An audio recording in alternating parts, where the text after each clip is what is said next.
வணக்கம் தோழரே.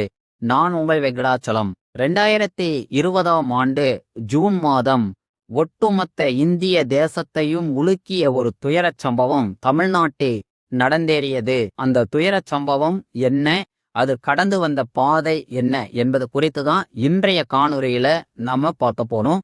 இதுவரைக்கும் நீங்க ஆலோப்ளை யூடியூப் சேனலை சப்ஸ்கிரைப் பண்ணலன்னா சப்ஸ்கிரைப் பண்ணுங்க. இந்த காணொளி உங்களுக்கு பிடித்திருந்தா லைக் பண்ணுங்க, ஷேர் பண்ணுங்க. வாங்க நிகழ்வுக்குள்ள போலாம். தூத்துக்குடி மாவட்டத்தில் சாத்தான்குளம் என்ற தேர்வு நிலை பேரூராட்சி உள்ளது.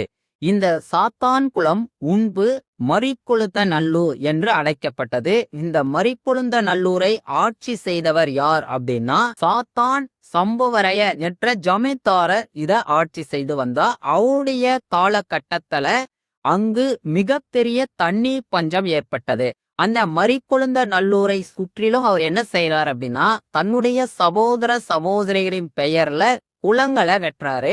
அப்படி குளங்களை வெட்டிய அவருடைய பெயராலேயே அது சாத்தான் சம்புவரையர் குளம் என்று அழைக்கப்பட்டு பின்னாட்களில் சாத்தான் குளம் என்று மருவி வந்ததாக சொல்லப்படுகிறது. பாருங்க, எவ்வளவு கருணை நிறைந்த ஜமீன்தார ஆட்சி புரிந்த பகுதியாக அது இருக்கிறது. ஒன்று, மக்களுடைய தண்ணீர் தாகத்தை தீர்க்க வேண்டும் என்று எண்ணி தன்னுடைய பெயரை கூட வைக்காம தன்னுடைய சகோதர சகோதரிகளின் பெயரால அந்த குலத்திற்கு பெயரை வைத்து அப்படிப்பட்ட ஒரு கருணை நிறைந்த ஜமீன்தாரர் ஆட்சி செய்த பகுதியில தந்தை மகன் காவல்துறையினரால் கடுமையாக தாக்கப்பட்டு உயிரிழந்த அந்த சம்பவம் இருக்கு பாத்தீங்களா, அது மிகப்பெரிய மனித உரிமை மீறலாக கருதப்படுகிறது. ஈவு இரக்கமே இல்லாமல் அடித்து துன்புறுத்தி கொலை செய்ததாக இன்றைக்கு குற்றம் சாட்டப்பட்டு 10 நபர்களோ குற்றவாளிகள் என்று நீதிமன்றத்தால் அறிவிக்கப்பட்டு தண்டனை தருவதற்காக காத்திருப்பில் வைக்கப்பட்டிருக்கிறது. அதிலும் ஒருவர் சிறையிலே இருக்கும் போதே அவர் மரணித்து விட்டார். இப்போது 9 நபர்கள் மீது தண்டனைக்காக காத்திருப்பில் வைக்கப்பட்டுள்ளது. சாத்தான்குளத்துல மைய பகுதியில காமராஜர் சிலை அருகே ஏபிஜே மொபைல்ஸ் என்ற ஒரு நிறுவனத்தை நடத்தி வந்தவர் தான் ஜெயராஜ், 58 வயது. இவருடைய மகன் பெலிக்ஸ், 31 வயது. இவங்க இருவரும் சேர்ந்து அந்த கடையை நடத்திக்கு வராங்க. 2020 ஜூன் மாதம் கொரோனா தொற்று உச்சத்தில் இருந்த காலம். அப்ப பாத்தீங்கன்னா கொரோனா தொற்று விதிமுறைகள் வகுக்கப்பட்டிருந்தது. கடைகளுக்கெல்லாம் பாத்தீங்கன்னா நேர கட்டுப்பாடுகள் விதிக்கப்பட்டிருந்தது. அப்ப இந்த ஏபிஜே மொபைல்ஸ்ல அன்றைய தினம் கஸ்டமர் இருந்ததனால அவங்க கடையை அடைக்க காலதாமதம் ஏற்பட்டதாக சொல்லப்படுகிறது. அப்பதான் என்ன பண்றாங்க, காவல்துறையினர் இவர்களை கடையை அடைக்க சொல்லி வற்புறுத்தியதாகவும் அந்த இடத்துல வாக்குவாதம் ஏற்பட்டதாகவும் சொல்லப்படுகிறது. உடனடியாக காவல்துறையினர் இந்த ஏபிஜே மொபைல்ஸ் நிறுவனர்களின் மீது என்ன செய்யறாங்கன்னா வழக்கு பதிவு செய்யறாங்க. காவலர்கள் ஜெயராஜை கைது பண்ணி கூட்டிட்டு போறாங்க. காவல் நிலையத்துல அவரை வைக்கிறாங்க. அதுக்கப்புறம் இதை கேள்விப்பட்ட பெலிக்ஸும் இருசக்கர வாகனத்தை எடுத்துக்கொண்டு தன் தந்தையை காண காவல் நிலையத்துக்கு செல்கிறார். அங்கு அவர்களிடையே வாக்குவாதம் ஏற்பட்டு கை கலப்பாக மாறிவிடுகிறது. அதனால இவரையும் என்ன செய்யறாங்கன்னா தூக்கி உள்ள வச்சிடறாங்க, காவல் நிலையத்துல வச்சிடறாங்க. அப்ப அவர்கள் நினைத்திருந்தால் என்ன செய்திருக்க முடியும் இடத்துல அப்படின்னா காவலர்கள் அவர் கேஸ் ஃபைல் பண்ணி அவர் மீது நீதிமன்றத்துல ஆஜர்படுத்தி குற்றம் நிரூபித்து அவர்களை சிறைச்சாலைக்கு அனுப்பியிருக்க வேண்டும். ஆனா ஒரு மனித உரிமை மீறலை அங்கதான் நிகழ்த்துறாங்க. அந்த 2 நபர்களின் மீது தங்களுடைய முழு ஆன்ம பலத்தையும் செலுத்தி உத்தரவதைக்கு உள்ளாக்கி இருக்காங்க. அப்படின்னா 19ஆம் தேதி இரவுல இருந்து அவர்களை 21ஆம் தேதி நீதிமன்றத்துல ஆஜர்படுத்தும் வரை அவர்களை சித்திரவதைக்கு உள்ளாக்கி இருக்காங்க.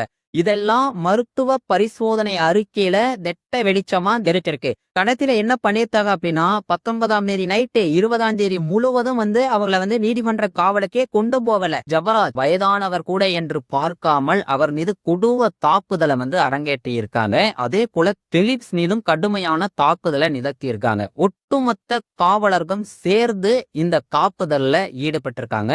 அவங்க தங்களுக்குள்ளாகவே பேசிக்கிறாங்களா எப்படி அப்படின்னா 2 நபர்கள் நமக்கு கிடைத்திருக்காங்க, அப்பா மகனா கிடைத்திருக்காங்க. அவர்களை அடித்து பழகுவதற்கு நமக்கு இது ஒரு நல்ல வாய்ப்பு. எனவே நம்ம அவர்களை அடித்து பழக வேண்டும் அப்படின்னு சொல்லியிருக்காங்க. எவ்வளவு கொடுமையான வார்த்தைகள் பண்ணுது. கேள்விப்பட்ட நமக்கே நம்முடைய ரத்தம் எல்லாம் கொதிக்கிறது. உள்ளம் முருகுது. என்னடா இப்படி பண்ணியிருக்காங்களே காவல்துறையினர். ஒரு மிருகம் கூட இதை செய்யாதல்லவா? தன்னுடைய இனத்தை தானே சாப்பிடுமா மிருகம் அப்படின்னு கூட நம்ம யோசிக்கலாம். இப்படிதான் இவனை நிகழ்த்தியிருக்காங்களே, இது ஒரு மனித உரிமை மீறல் அல்லவா? ஏன் இப்படி செய்தார்கள் அப்படின்ற எண்ணம் அவருக்கு எழுகிறது. அப்ப பாத்தீங்கன்னா இதுல ஈடுபட்ட அந்த 10 காவலர்கள் மீது கடுமையான விமர்சனங்கள் எழுந்திருக்கின்றன. ஆனால் அப்படி இவங்க என்ன பண்ணியிருக்காங்க அப்படின்னா 19ஆம் தேதி இரவிலிருந்து 20ஆம் தேதி இரவு வரைக்கும் கடுமையான மன உளைச்சலுக்கு அவர்கள் ஆளாக்கியிருக்காங்க. மாறி மாறி 10 நிமிட இடைவெளி விட்டு தொடர்ந்து கம்பியாலும் அந்த லத்தியாலும் அடிச்சு தாக்குதலை ஏற்படுத்தியிருக்காங்க. அந்த பெலிக்ஸ் உடல் முழுவதும் ரத்த காயங்கள், ஜபராஜ் உடல் முழுவதும் ரத்த காயங்கள். இன்னும் சொல்ல போனா அவருடைய ரத்தத்தை ஜபராஜை துடைக்க வச்சிருக்காங்க. ஜபராஜுடைய ரத்தத்தை பெலிக்ஸ துடைக்க வச்சிருக்காங்க. கொடூரத்தின் உச்சம் அப்படின்னே சொல்லலாம். இது மனித உரிமை மீறல ஈடுபட்ட அந்த காவலர்கள் பெரும் துன்பத்தை விளைவித்திருக்காங்க அப்படின்னு தான் சொல்லலாம். புற்றுயிரும் பொலையுயிருமாக காவல் நிலையத்திலேயே அவர் ஆக்கப்பட்டிருக்காங்க. அதுக்கப்புறம் அவரை கொண்டு போய் நீதிமன்றத்துல மெஜிஸ்ட்ரேட் கிட்ட ஒப்படைக்கிறாங்க. அந்த இடத்துல சரவணன் என்ற நீதி அரச இவரை விசாரித்திருக்கலாம். உங்க உடல்ல எப்படி இந்த காயங்கள் ஏற்பட்டது அப்படின்னு சொல்லி கேட்டுக்கலாம். ஆனா அவர் கேட்காம மருத்துவ அறிக்கையை வைத்து கொண்டு அவரை சிறைச்சாலைக்கு அனுப்புறாரு. சரி, இந்த மருத்துவர் இருக்காரு இல்ல, அவராவது அவர்ல விசாரிச்சிருக்கலாம். இந்த உடலில் இந்த காயங்கள் இருக்குன்னு அந்த மருத்துவ அறிக்கை கொடுத்திருக்கலாம். இதற்கு கட்டாய சிகிச்சை அளிக்க வேண்டும்னு மருத்துவர் வெண்ணிலா அவர்கள் அறிக்கையை தாக்கல் செய்திருக்கலாம். ஆனா அந்த அம்மாவும் இவர்களை பரிசோதிக்கார்களா இல்லையா அப்படின்னே தெரியல. அன்றைய காலகட்டம் கொரோனா ஊரடங்கு உச்சத்தில் இருந்த நேரம். குற்றம் சாட்டப்பட்ட ஜபராஜ், பெலிக்ஸ் என்ற இருவரையும் மருத்துவ அறிக்கையை வைத்து கொண்டு சரவணன் என்ற நீதிமன்ற நடுவ அவர்களை சிறைச்சாலைக்கு அனுப்பியது தவறி மிகப்பெரிய உச்சம் என்றே சொல்லலாம். தூத்துக்குடி மாவட்டத்துல பாளையம் ஓட்டையில மத்திய சிறைச்சாலை இருக்கு. ஒரு 30 கிலோமீட்டர்ல இருக்கு. அங்க கொண்டு போயிருக்கலாம். செந்தூர்ல ஒரு கிளைச்சிறை அங்க கொண்டு போயிருக்கலாம். அதே தவிர பேரணியில மாவட்ட சிறைச்சாலை இப்பதான் புதுசா கட்டி இருக்காங்க. சைலேந்திர பாபு டிஜிபியா இருந்த போது இந்த சிறைச்சாலை திறக்கப்பட்டது. 10 ஏக்கர் நிலப்பரப்புல இருக்கக்கூடிய சிறைச்சாலை. கிட்டத்தட்ட 65 ஆண் கைதிகள் அடைக்கலாம். 35 பெண் கைதிகள், 35 இளஞ்சிறா கைதிகளை அடைக்க முடியும். அவ்வளவு மிகப்பெரிய பரப்பளவு கொண்ட புதிய சிறைச்சாலை பேரூரணி இந்த இடத்துல மாவட்ட சிறைச்சாலை இருக்கு. அங்க அவர்களை கொண்டு போய் அடைந்திருக்கலாம். ஆனா இதை செய்யாம கிட்டத்தட்ட 60 கிலோமீட்டர் தூரத்துல இருக்கக்கூடிய கோபிரிப்பட்டி சிறைச்சாலைக்கு கொண்டு போயிருக்காங்க. அங்க ஜெயிலர் இருப்பாரு இல்லைன்னா, ஒன்னா ஜெயிலர், சப் ஜெயிலர் இருப்பாங்க. அங்க இருக்கக்கூடியவர் சப் ஜெயிலர் தான். சங்கர் என்பவர் பணியில இருக்காரு. அவர்கிட்ட அவங்களை அனுமதித்து அந்த கோவில்பட்டி சிறையில அடைக்கிறாங்க.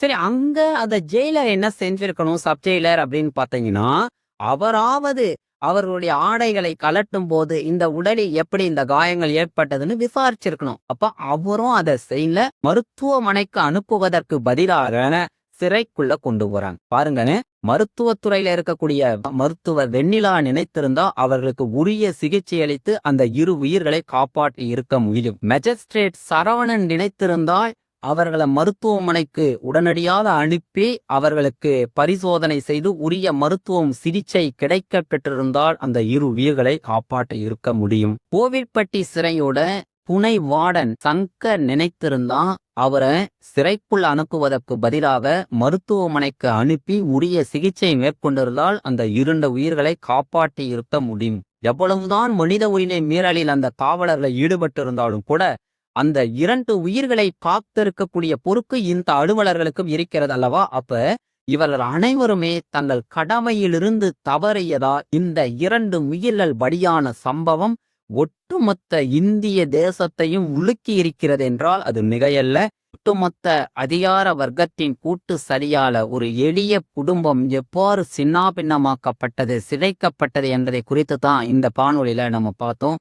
அடுத்தடுத்த வீடியோக்கள்ல காவல்துறையினரின் அத்துமீறல் குறித்தும் அவங்க அதிகார துஷ்பிரயோகம் குறித்தும் நம்ம பார்க்க போறோம். அடுத்து நீதிமன்றத்துல இந்த வழக்கு எப்படி கொண்டு போகப்பட்டது, நீதிமன்றம் என்ன தீர்ப்பு கொடுத்தது என்பதை குறித்தெல்லாம் அடுத்தடுத்த வீடியோக்கள்ல நம்ம பார்க்க போறோம். இது வரைக்கும் ஆலம்பைட் யூடியூப் சேனலை சப்ஸ்கிரைப் பண்ணலனா சப்ஸ்கிரைப் பண்ணுங்க. இந்த வீடியோ உங்களுக்கு பிடித்திருந்தா லைக் பண்ணுங்க, ஷேர் பண்ணுங்க. இந்த வீடியோ குறித்த கருத்துக்களை கமெண்ட் பாக்ஸ்ல கமெண்ட் பண்ணுங்க. நன்றி தோழவே.